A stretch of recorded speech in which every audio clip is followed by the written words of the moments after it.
մարդիկ ունեն որոշակի ակնկալիքներ, մանավանդ որ բարձրացվեց բիզնեսի հետ կապված հարցերը։ Մենք պետք է հստակ մեսիջ տանք բիզնեսին եւ նաեւ մարդկանց, թե ինչ նպատակ ունի այս օրենքը եւ ինչ գործողությունների դեպքում դուք կարող եք խուսափել այն խնդիրներից, որոնք կարող է այս օրենքը եւ ընդհանրապես հակակոռուպցիոն քաղաքականությունը առաջացնել։ Մենք ունենք նաեւ շատ հարցեր հանրային շահի հետ, պետական շահի հետ կապված գործերով։ Դրանք այն աճուրդներն են, որոնք իրականացվել են 15-20 տարի առաջ եւ որոնք հիմա դատական կարգով վիճարկվում են։ Այս հարցում եւս հանրությունը եւ նաեւ մասնավոր ոլորտը պետք է ունենա հստակ պատասխաններ։ Մենք այս կապը չունենք, ընդունվել են օրենքները, բայց չունենք պրակտիկան կամ քիչ ունենք այդ պրակտիկան եւ մարդկանց համար անհասկանալի է, թե այս գործունեությունը ինչպես է ընթանում եւ նաեւ հանրությունը ունի կարիք հասկանալու, թե այսքան տարիներ, որ իրականացում է այս քաղաքականությունը, ինչ արդյունքներ է տվել։ Այս առումով նաև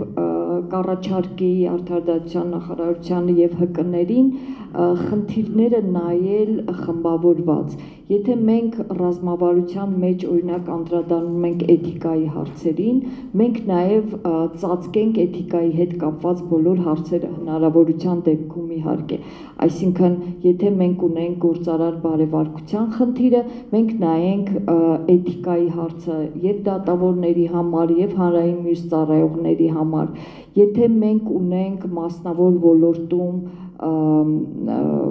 հակակոռուպցիոն քաղաքականության ներդրման հարց, մենք նայենք օրինակ այն ՏՀԶԿ-ի առաջարկած աուդիտի ինստիտուտը, որ առաջարկում է պետական միջոցների ծախսման հարցերում աուդիտի իրականացնում եւ նաեւ պետական մարմինների համար տարբեր եւ նախարարություններ եւ պողակներ եւ այլն։ Այսինքն մենք այսպես կարողանանք գլոբալ, որպեսզի հատվածային չլինի, մենք նայենք այս ոլորտում, մասնավոր ոլորտում ինչ առաջարկներ կան, կարողանում ենք մենք այդ 3 կամ 4 տարվա ընթացքում դա ներդնենք այդ հարցերը։ Վերապատրաստման առումով, այո, դրանք անհրաժեշտ են ոչ միայն մասնագետների, այսինքն այդ կազմակերպությունների, դատախազություն, դատարաններ եւ այլն, նաեւ անհրաժեշտ են ՀԿ-ների եւ նաեւ տարբեր անձանց վերապատրաստումները եւ այս մասով կառաջարկեի նախարարությանը ոչ թե գրել, որ մենք անցկացրել ենք վերապատրաստում, այլ գրել, որ տվյալ ոլորտի այսքան մասնակից վերապատրաստվել է եւ կարողանում է կիրառել այս օրենքը, որտեվ